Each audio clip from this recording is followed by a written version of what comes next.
ส่งค่ะไม่ส่งในวันที่26วันที่26เดือนปี2025นะครับเนาะมันได้ก็มาครบเนี่ยข่าวใส่วันแถววันมันได้ก็อันที่เปลี่ยนอยู่ในวันมื้อนี้นะครับเนาะข่าวที่เก็บเอาข่าวในเมืองไทยปทค่ะมาต่อในคดีพี่น้องของประเทศอีกหนึ่งนะครับเนาะในวันมื้อนี้ก็จะมีข่าวหลายๆรองหลายๆดังนะครับในวันมื้อนี้ก็อันศึกมันเขาแฮนศึกรอตึกอยู่ห้าวเฮียก็ที่เป็นจุ่มศึก100 TNLA จุ่มศึก100 TNA และจุ่มศึกขัง AA อันไหนคะนะซึ่งแลลาบานันในอันเขามองสนาเต้ๆนั่นในที่เป็นดีในจอกดีในเซเว่นกับเมียวค่ะอันได้ฮับร้องรูซุมแลไลรูเสียงปะนั้นตั้งหลังก้วยกายเฮ็ดสังแลซึกได้เฮาค่ะอันอยู่ไว้ปอนนั้นอำกับจิตกับสารกันตั้งมุกซุมมันแลมมานตั้งอันเอาลองลำเย็นกันไว้ในจุมโคเขียวเปียวค่ะอำอุกกันไล่คาหาตีอันเป็นหมู่วันไตตีอันเป็นจองไตนั่นเองอันนี้ก็ทุกย้อนถึงปาดีไม่สูงสึกได้ค่ะให้ด้วยถึงหันเรามีพี่น้องคนเมืองค่ะอีกหนึ่งดีในสีวิงจอกมีนั่นข้าเขาเลยหันหลายๆอันเลยภาพย่อเหมือนเรื่องเจ้า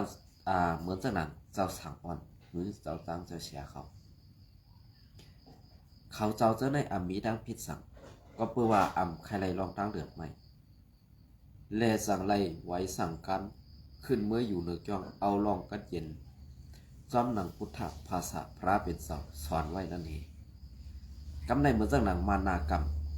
มานาลำเขาเอาหมากลงมือปล่อยใส่ในเหมือนตั้งว่าขยะศาสนาขยะพุทธศาสนาใต้เฮาก็ว่าอะไรเปลี่ยนซึ่งคือแลลองตั้งเดือดไม่นั่นมืออันตั้งยามมีพระกาคนมือเฮาขาคุยอันเดือดไม่กำในซ้ำเฮ็ดสังแลศาสนาเฮาขาก็ไล่ห้องให้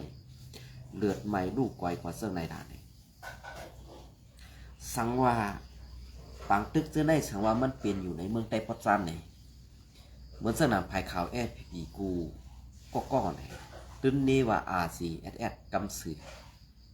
เฮ็ดสังแลอันตีไปเป็นปังตึกในเมืองไต้ปอจันเนี่ยมากอำไปตกในเมืองไต้ปอจันนั่นมันธรรมะเต็กติ่งให้กวนเมืองเปียสันตานนี้กลางสือ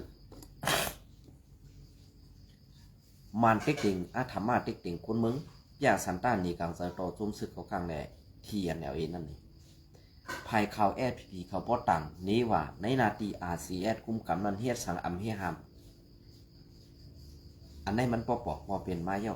กำในอันเป็นภายข่าว FPP นั่นนี่เพราะในซุ้ม FPP เขาอำเฮหามและตึกเสียนี่อยู่บนในซึ่งลองพร้อมห่มไต้โดไต้นั่นมันตื่นมีเลยค่ะก็เพื่อว่าเขาเจอในพังซื้อลองตั้งอันอำถูกเมียนเขาเจอในลัดความอำหู้จักตีปอกเขาเจอใน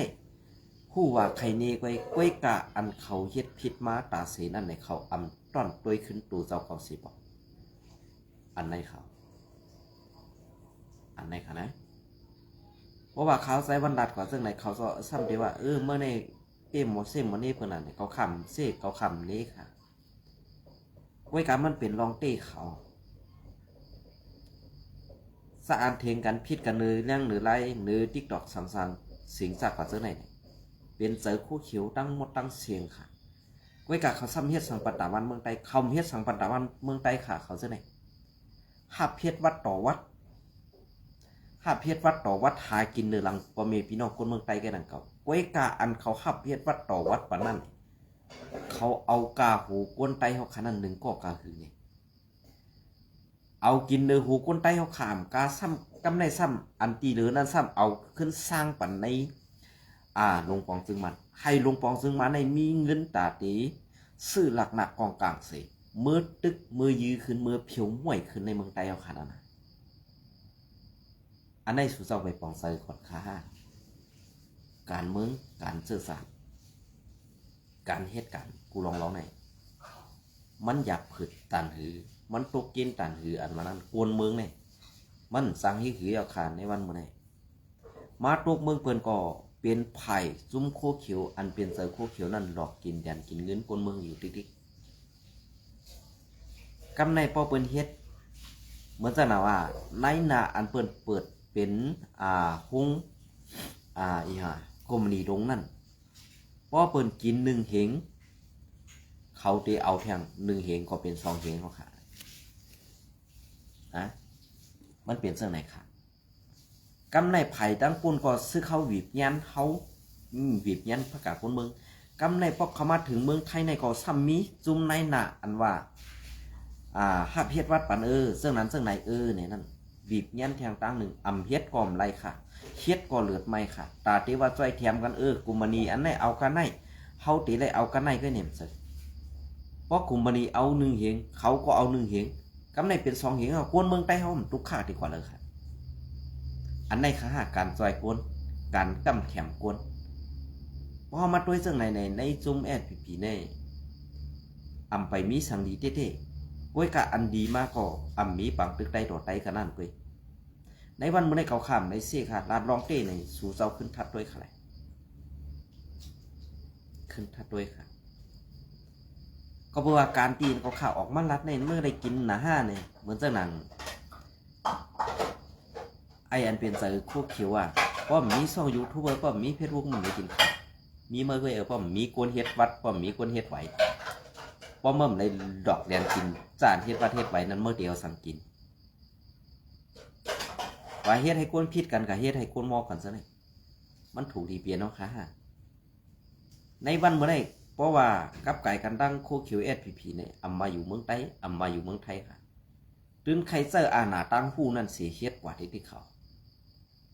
นะ